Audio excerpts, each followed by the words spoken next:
Yo, it's Guido coming at you with a tactics talk, and I'm excited about this. We got Avalon 304, who's a good player, absolutely, but he's got the new 116F3, so he's kind enough to send me a replay. This was actually his first battle, so he'll be learning about this tank in this battle as we learn about this tank in this battle. He's top tier, but he's got some tier 8s to beat up on, and he's on Himmel's Ruhenberg Dorf, my friend. Spawned into the south, and off we go. And he's going to go to a pretty good place for hold-down tanks that have good turrets, and this thing does have a pretty good turret. You'll notice that it is a 3-round auto-loader, so it takes all the time to reload. It's somewhere in the, I want to say, 37, 38 second reload time for him.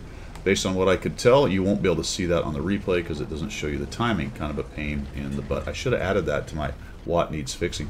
Right off the bat, he finds a 50 TP PR and bounces away.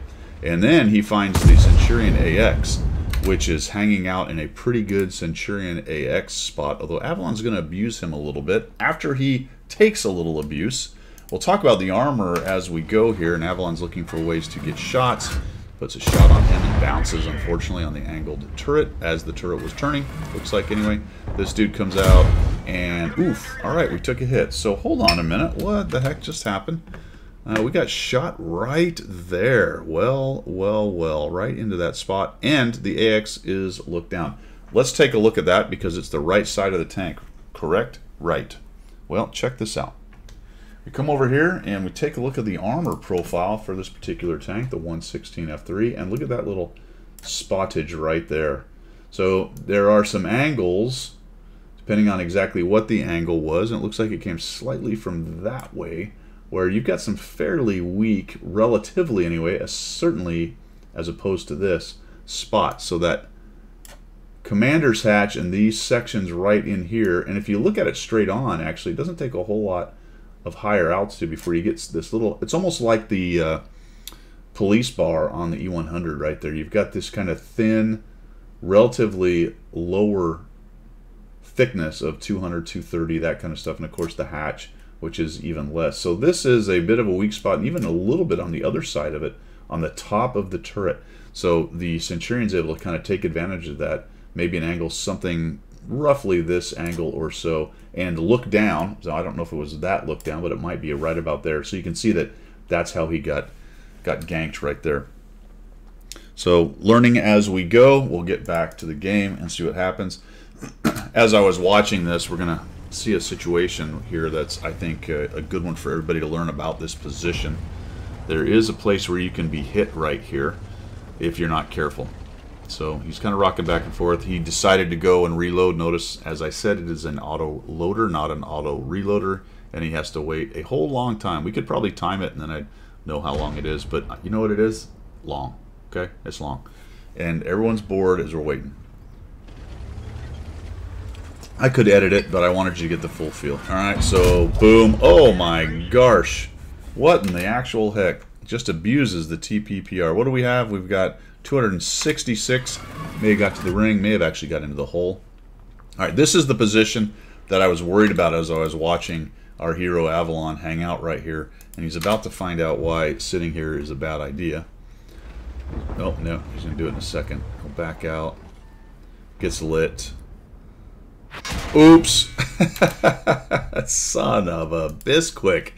Yep, there's a little section right there that they can see you and shoot through. A couple pixels. He takes one right into the side of the turret right there and backs out.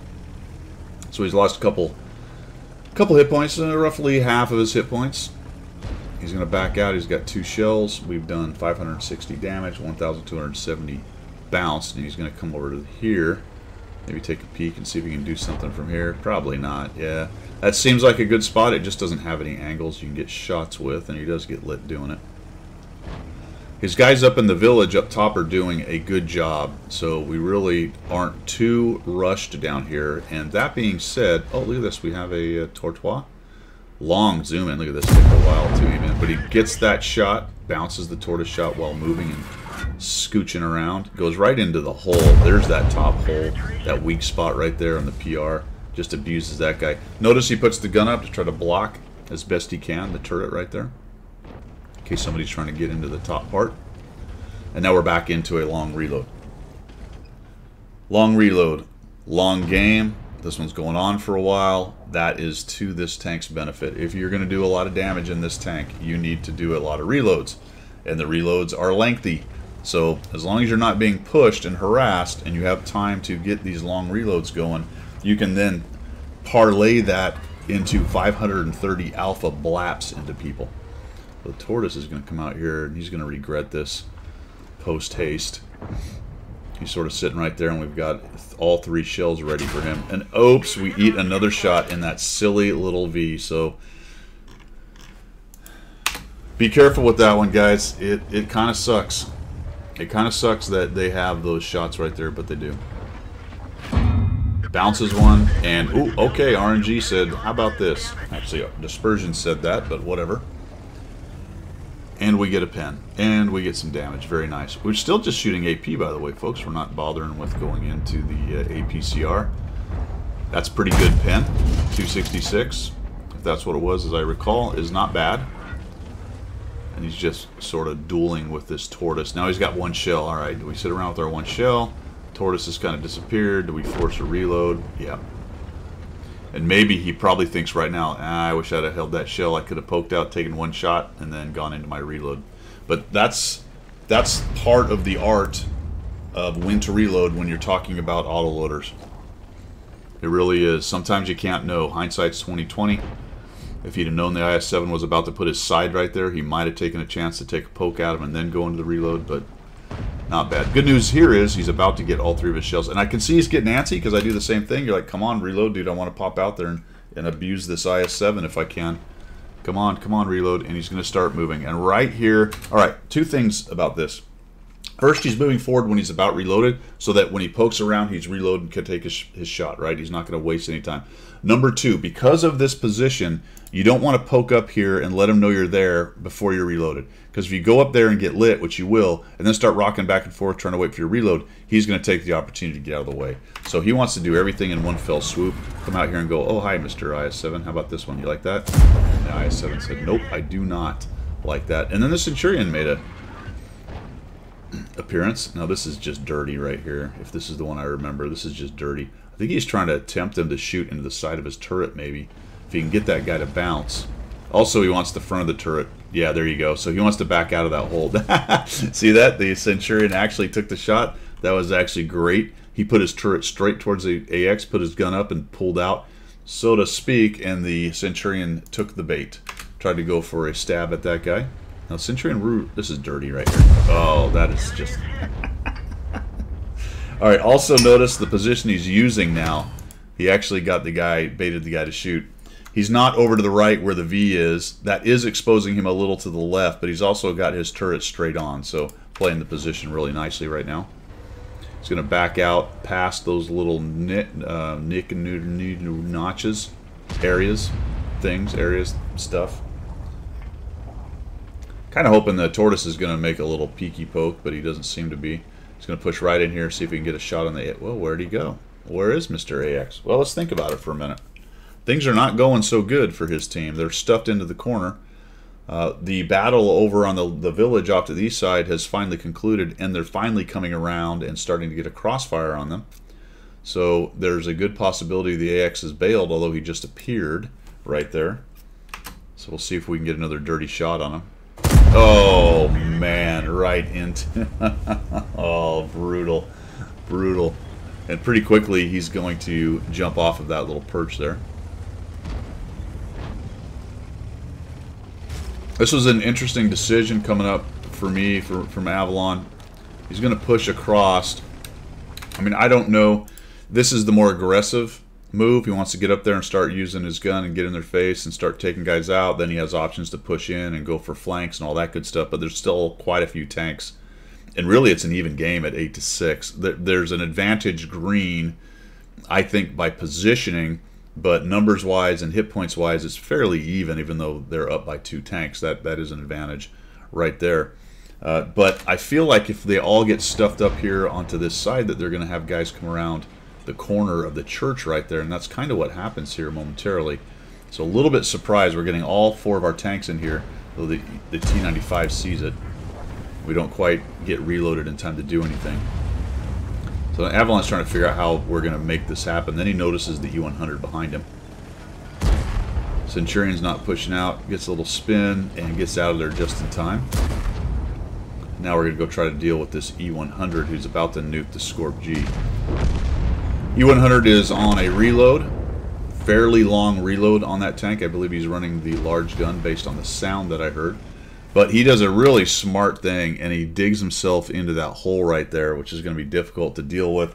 And also, too, and in addition to, there's 2 tanks on this corner. So if Avalon sells out and comes around to try to get a shot on the E100 before he's reloaded, he's probably going to eat shots from these guys. And God forbid he doesn't kill the E100, and now he's fighting all 3 of them out in the open with only 811 hit points. So he says, nope. Discretion is the better part of valor. Also, I'm not going to let that IS-7 get some snap-a-lap-a-ding-dang. But the IS-7 makes an interesting move and crosses. And all of a sudden, things are starting to look a little bit sketchy right here. Avalon's team is sort of hanging out back there on the cap. They got one guy in the cap and a couple mediums sniping. But there's only Avalon, a one-shot Chieftain, and basically a one-shot T-95, kind of holding all of this beef over here. And I really thought this AE Phase 1 was going to get in there maybe with a friend or two and just end this whole thing. Like, take out the T-95, first the Chieftain, then the T-95, and then help these other guys push into Avalon and take them out. But let's see how that happens. The good news is that the Chieftain is just not either that good or that aggressive. Notice he's just sort of sitting there. I said Chieftain, I meant AE Phase 1. He needs to just get in there, man. And I can tell Avalon's kind of like, shit. All right, what do we do here? Do I back out behind this building and protect myself from the AE? Or do I push in and get the E100? There's still a lot of tanks. He knows there's an IS-7 hanging out over there somewhere, and he can't take 2 hits. Like, if it's the big gun on the E100, and it's hard to tell, I think he's got the big gun. We'll see here in a minute. That's a one-shot, really, at even with 811. A bit of a high roll, and he's gone. Double tap by the E100 and the IS-7 for sure, but he's about to have a stinking AE Phase 1 on his side, and he's got a 101 hit point T-95. So this is looking a little bit dicey right now. For the most part, he's holding what he's got, and I bet he's also bitching right now. What are you other 4 goofballs doing? Come help me. Oh, the IS-7.